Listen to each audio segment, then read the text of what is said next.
Hi everyone, welcome back to our channel. So today in this video I'm going to talk about how to withdraw from Forex Royale app to bank account.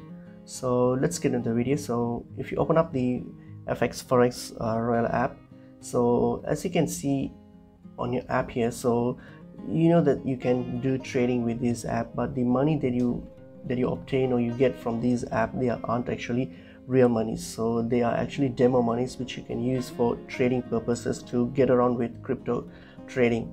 So because of that, so since they are not real monies, then you won't be able to withdraw them to your bank account or any other or convert them to real money. So what you can do is simply use this balance and then try to purchase any cryptos or buy or sell any cryptos using this, because that's the whole purpose of this app. It's actually like a game where you just use it as a demo for trading purpose. So hope this information was helpful. I will see you in another video. Thank you.